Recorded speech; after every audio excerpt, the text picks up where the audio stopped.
Good morning, guys. Just want to make sure my sound is good here. I hope that it is. Hope you all can hear me. This morning's video is going to be. I just want to adjust this because it's kind of okay. I just want to make sure it's right. This morning's video is going to be once again. I forget the video that I made. I think it was something about bringing back unity to the Black community, or to us as Black people, or something along those lines. I'm gonna have to find it and maybe do a link to it. But this video is going to be more of what I think, how we can unify the Black community again, because once again, as you all know, I talk about Black liberation. So this video is pertaining to Black economics. I'm going to try to get right into the point,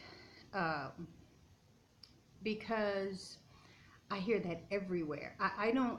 I'm starting to think that maybe somebody, some group, and I'm starting to kind of maybe figure out who or what group it is that's pushing this, because it's everywhere, that Black people need economic power. We are defeated as a people. We are not looked at as a what do you call it? A group of people that can be reckoned with. We are looked upon as the lowest, the what have you, no say, no voice, because we have no economic power. Well, that's a long, it's a lot to that, because that could be some reason as to why we are treated the way that we are treated. And yes, if we had more money and more economic power and more say-so in this industrial business that we call America, I understand all that, we could make a difference. But, you know, we were brought here as slaves. We were brought here to become slaves. We weren't brought here as slaves. We were brought here as men and women. We were made prisoners of war. You all need to look that up. We were made prisoners of war. And in their ideology and their doctrine, from their religious beliefs, when you become a prisoner of war, you then become a slave. So just that little bit caused us to be on the bottom. It wasn't anything that we did. They kept money from us. They kept us from getting this, from growing this, from having this. But we've seen history. We know history. So we know that it has been a concerted effort even up until today. So let me talk about this economic power. You know, it is not as if we Black Americans have never had economic power here. We know, as I just explained, the condition of the way things were when we were brought here. We couldn't read. We had no shoe. They were our sole and total dependence.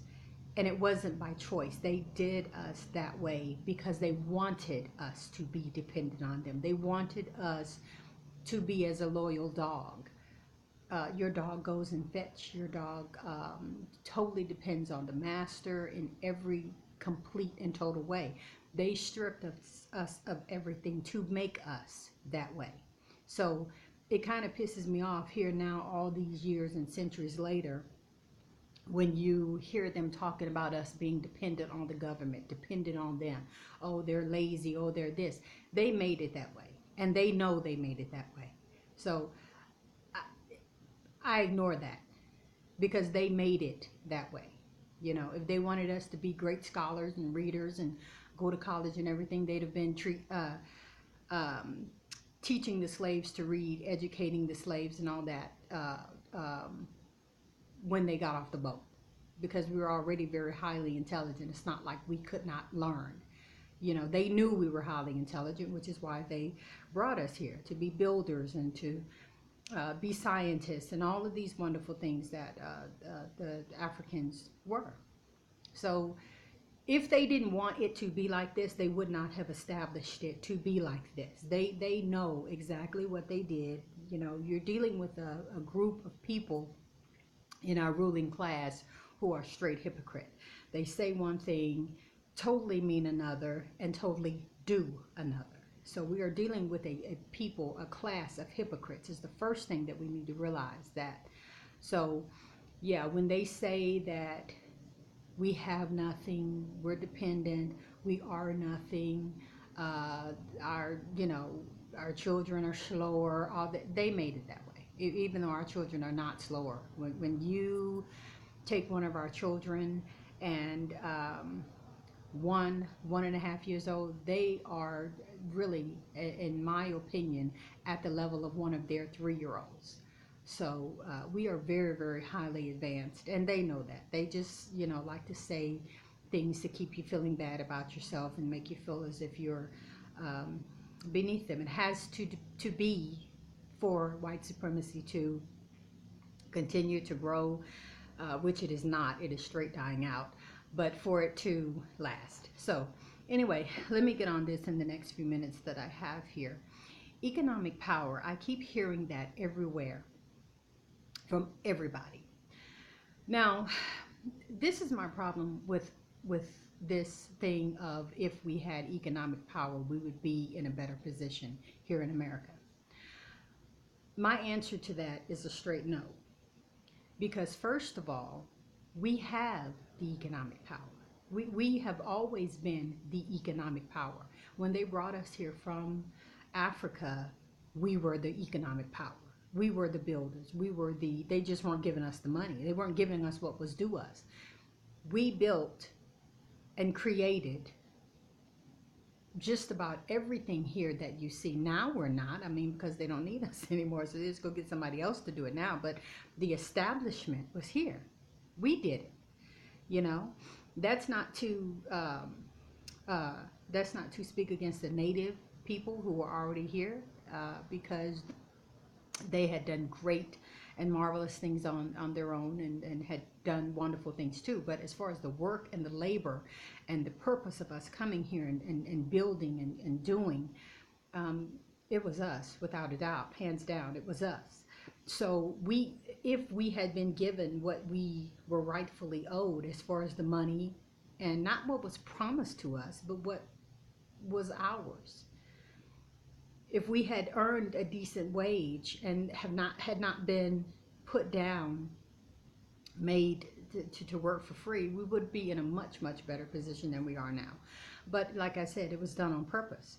So we were the economic power. We are still the economic power. Everything in America that is made to be successful is geared toward the black community. It has to go through the black community in order for it to be successful. That's the phones, that's the shoes, the electronics, really just about everything that they want to market. They will either market it through a black person or through the whole black community.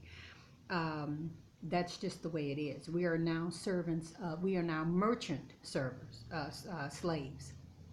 Whereas we used to be slaves of servitude. We are still that in some ways, but now we are the merchant slaves, which means this big corporation, we are the one that buys and sells, and we keep this economy growing and going because of our dollars, you know.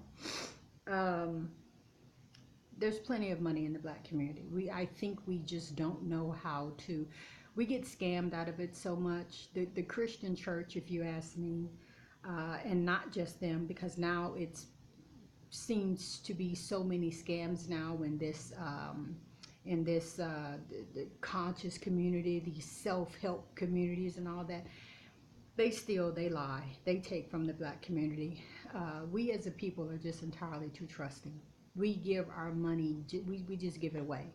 We don't have our priorities right. I think that's another reason why we lose so much in the black community, because we don't know how to prioritize. We don't know how to get a car that runs. It doesn't have to be a Lamborghini. Get a car, get a house, take care of your children, get the necessities that you need, instead of buying a $600 phone or some $500 shoes or whatever. Our priorities are all mixed up. So we managed and budgeted what we had, what we get better. That would be a huge start for us. But the whole point is, when we look back at places like Rosewood, when we look back at places, I can't remember all of these communities that had the shops, had the movies, had the bus lines, had the hospitals, had the all of these things, that we had our own big, great, thriving communities. So it's not that it can't be done. It's not that black people are dumb, stupid, illiterate, and don't know how to create their own space, thriving space, money making spaces. Um, they're just not going to let it happen. They straight come in, and in that case, they came in with the help of the government, as far as I heard, and they just straight bombed it. They're just straight bombed it, set it on fire, bombed it, many times in places where throughout history, black people had farms, black people had their homes, black people had this and that, and the KKK, or just a band of just white men, would just come, kick in doors, and just take it. A lot of times things were swindled from us through the banking system, and through, the white man come here and say, oh, well, if you sign this document, then you'll get such and such, or, you'll only have to pay such and such if you get this. And then next thing you know, they come back next month with the police, and you've lost all your stuff because you have signed your life away. They did the wording in the contract or whatever. So they've had all kinds of tactics used to keep us down, to keep us from to keep us from going into this big economic powerhouse with them. Because what people don't understand is that that was the purpose of us coming here. We were to be servitude. We were supposed to be slaves. We were never supposed to ever get equal with them. We were never supposed to outdo them, ever. None of this. And so we get surprised that here now in 2015 that attitude is still there, that they don't want us to do this, they don't want us to have that. Yeah, sure, a few of us make it, a lot of us make it. There's more black millionaires now here in America than ever. So yeah, we slip through, we get by, we because we have more chance now. But I mean, as a whole people, we've been denied and kept back and held back for so long, in so many different ways, until it just makes it so much harder now. That's not to say that we never will. I don't think that we ever will, honestly, on this soil. I don't think that we should on this soil. I am about total black liberation. I am a Garveyite, Marcus Garvey to the end. And I think that we need to get together, come together, go somewhere else on another soil. It didn't have to be Africa.